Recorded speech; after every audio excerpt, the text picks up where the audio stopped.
নমস্কার আপনাদের সকলকে। আমাদের মাননীয় মুখ্যমন্ত্রী আজকে বলেছেন যে এই যে দুর্গাপুরে মেডিকেল কলেজে ধর্ষণ হয়েছে প্রাইভেট মেডিকেল, সম্পূর্ণ দোষ প্রাইভেট মেডিকেল কলেজ। বাইরে ও তো কলেজের ভিতরে হলে ঠিক ছিল, দোষ ছিল, কিন্তু বাইরে একদম বাইরে হয়েছে। তো বাইরে কি পুলিশ প্রশাসন এত বড় মেডিকেল কলেজের বাইরে কোনো ক্যাম্প ফ্যাম্প কিছুই থাকবে না পুলিশের? তো উনি বলেছেন যে মেয়েরা রাত্রে 8:30 9টার পরে আর বেরোলেই ভালো হয়, কারণ উনি আকার ইঙ্গিতে স্বীকার করে নিচ্ছেন যে পশ্চিমবাংলার আইন কানুন ব্যবস্থা ঠিক নেই, তাই মেয়েরা যদি না বেরোয় তো ভালো হয়। উনি পার্লামেন্টেও এইরকমই একবার বলেছিলেন, নিজে এসে বিধানসভাতে, তো তিনি সেই রকমই বলেছেন। কি দরকার মেয়েদের রাত্রে বেরোবার?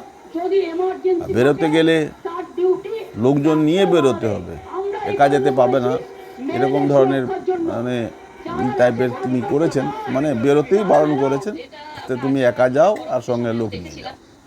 তো দুঃখজনক ব্যাপার।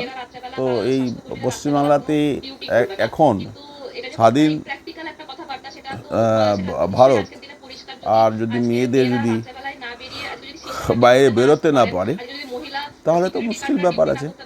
আর এরা বলছেন যে বিজেপি রাজ্য উত্তরপ্রদেশ তো আপনার ডবল আছে। আপনার এখানে 10 লক্ষ মানুষ, ওখানে হচ্ছে 24 লক্ষ। আর উত্তরপ্রদেশের মতো প্রশাসন চালাতে পারবেন?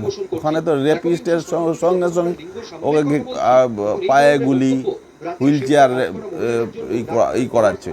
ওরা তো জোরহাত করছে, যার আমরা করবো না কান ধরছে। ওদের সঙ্গে সঙ্গে যে ঘটনা ঘটলো তার রিয়াকশন সঙ্গে সঙ্গে হচ্ছে ওখানে। আমাদের পশ্চিমবাংলাতে যদি ওরকম হতো তাহলে তো উত্তরপ্রদেশ হতো, তাহলে তো এখানে হয়েই যেত। আর এই যে ঘটনাটা ঘটেছে, এখানে আবার মিক্সচার সম্প্রদায় আছে, এর জন্য আবার কি অসুবিধা হবে সুবিধা হবে দেখুন এখন।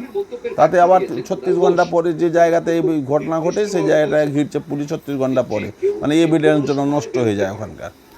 এইসব তো হচ্ছে আমাদের পশ্চিমবাংলার নানা রকম অপগুণ।